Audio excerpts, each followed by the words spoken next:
আজি চাওক অখিল ভাৰতীয় নেৱাৰ সংগঠন অসম ৰাজ্য সমিতিৰ পঞ্চবৰ্ষীয় ত্ৰিবাৰ্ষিক অধিৱেশন। এই অধিৱেশনৰ মুখ্য অতিথি হ'ল আমাৰ অখিল ভাৰতীয় নেৱাৰ সংগঠনৰ কেন্দ্ৰীয় সমিতিৰ যি সভাপতিজন সূৰ্যনাৰায়ণ প্ৰধানদেৱ। তেওঁ আজি আহিছে, সুদূৰ দাৰ্জিলিঙৰ পৰা আহিছে। তেওঁ আহি আজি সভাপতি, তেওঁ আমাৰ মুখ্য অতিথি।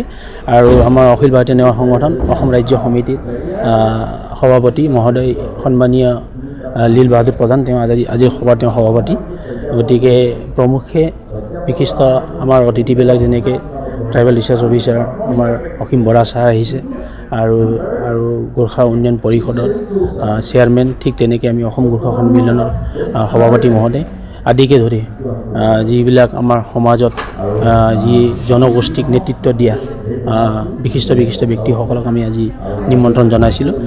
খুব সুন্দৰ, আপোনালোকে দেখা পাইছে, খুব সুন্দৰ এটা সভা যে নিজৰ জাতিৰ ভাষা, কলা, কৃষ্টি আৰু সংস্কৃতি কেনেকৈ সংৰক্ষণ কৰিব লাগে সেই বিষয়ে আজি এটা নিৰ্দিষ্ট বক্তাসকলে ইয়াতে বক্তৃতা দি গৈছে। আজি দেখাই পাইছে বিভিন্ন আমাৰ যিবিলাক কলা কৃষ্টিৰ মাধ্যমত ধৰক নাচ নৃত্যবিলাক যিবিলাক হয়, সেই নৃত্যবিলাক আমি আজি ইয়াতে পৰিৱেশন কৰিছোঁ। চবতকৈ সুন্দৰটো কথা হ'ল যে ভৈৰৱ নৃত্যটো আপোনালোকে দেখাই পাইছে যে আমাৰ মঞ্জুশ্ৰী নৃত্য, ভৈৰৱ নৃত্য, সেইবিলাক ক'ৰবাত ক'ৰবাত নেৱাৰ জাতিৰ আমাৰ অসমীয়া যি বৃহৎ জাতি, সেই জাতিৰ লগত ক'ৰবাত ক'ৰবাত এটা সান্নিধ্য আছে। আমাৰ কলা কৃষ্টি, যিহেতু কলা কৃষ্টিৰ লগত আমি ক'ৰবাত ক'ৰবাত এটা মেল এটা আমি দেখা পাওঁ। গতিকে এটা খুব সুন্দৰ এটা, আৰু আমাৰ এই সভাত আজি আমি এটা গ্ৰন্থ উন্মোচন কৰিছোঁ। ডক্টৰ গায়ত্ৰী নেৱাৰ তেওঁ সম্পাদক আছিলে, তেওঁ সম্পাদকিতাত গ্ৰন্থ আমাৰ স্মাৰিকা, যি স্মাৰিকাটো চুকুন্দা মানে হ'ল আমি যেতিয়া আমি ভগৱানৰ যেতিয়া আৰাধনা কৰোঁ, দেৱ দেৱীৰ যেতিয়া আমি আৰাধনা কৰোঁ, তেতিয়া আমি যেতিয়া দীপ প্ৰজ্বলনটো কৰোঁ, এই সুকুন্দাটো আমাৰ সেই বস্তুটো দীপ প্ৰজ্বলন এটা দিয়া নিচিনা। তাত এটা দৈৱীয় এটা তাৰমানে এটা হেৰি থাকে, তাত ৰূপৰেখা থাকে, আৰু সেই প্ৰজ্বলন কৰি পেলাই আমি সভাটো আৰম্ভ কৰোঁ। এই চুকুন্দা, এই নামেৰে আজি তেওঁ চুকুন্দা বুলি এটা তেওঁ এটা স্মাৰিকা তেওঁ উন্মোচন কৰিলে। তাত আমাৰ যিবিলাক আমাৰ নেৱাৰী কালচাৰেল যিবিলাক ভাষা সংৰক্ষণৰ বিষয়ে, তাৰপিছত আমাৰ নেৱাৰী কালচাৰৰ যি ইতিহাসৰ 2 সহস্ৰাব্দী আৰু 2000 দশকৰ যি এটা ইতিহাস, এই সমুদায়ে বা এই জনগোষ্ঠীয়ে যি এটা বহন কৰি আহিছে, তাৰ বিষয়ে আমি সুন্দৰকৈ কিছুমান লেখবিলাক আৰু আমাৰ বিভিন্ন বিশিষ্ট মানুহবিলাকৰ পৰা লেখবিলাক আমি লৈ পেলাই সুন্দৰ এটা স্মাৰিকা আজি উন্মোচন হ'ল।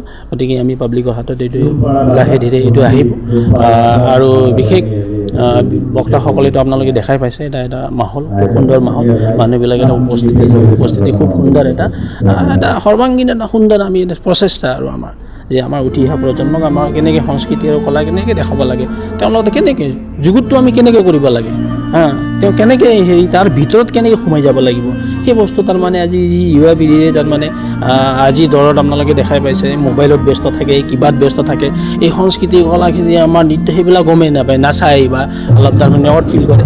সেই বস্তুটো আমি সমাজত তাৰমানে যিটো বিয়ে গৈছে, সেই বস্তুটো আমি অলপ পুনৰ উদ্ধাৰ কৰিবলৈ এটা চেষ্টা কৰিছোঁ। আমাৰ সংস্কৃতিটো আমি ইয়াতে পুনৰ জাগৰণ এটা আহক মানুহৰ মাজত, সেই বুলি আমি এটা প্ৰচেষ্টা চলাইছোঁ। আৰু ক'লৈকে গৈ পাইছোঁ এইটো আমি নাজানো, কিন্তু এতিয়া পাব্লিকৰ ওপৰত যে আমি কেনেকৈ ভৱিষ্যতত আৰু এনেকুৱা ধৰণৰ অখিল ভাৰতীয় নেৱাৰ সংগঠনে আৰু জাতীয় সমস্যাবিলাক বহুত আছে, সেই জাতীয় সমস্যাবিলাকত আজি আমি ইমান এটা মই আপোনালোকক হেৰি দিব খোজা নাই, যিহেতু মই স্বাগতকাৰিণী সমিতিৰ মই প্ৰেছিডেণ্ট হিচাপে বাসুদেৱ প্ৰধান প্ৰেছিডেণ্ট হিচাপে মই আজি নিজৰ আপোনালোকক এই মন্তব্যটো আগবঢ়ালোঁ যে আমি এটা প্ৰচেষ্টা চলাইছিলোঁ। প্ৰচেষ্টা সকলোৰে এটা সহায় সহযোগিতা বিচাৰি আমাৰ এটা প্ৰচেষ্টা ধুনীয়া এটা চলাবলৈ আমি এতিয়া যত্ন কৰিছোঁ। ধন্যবাদ।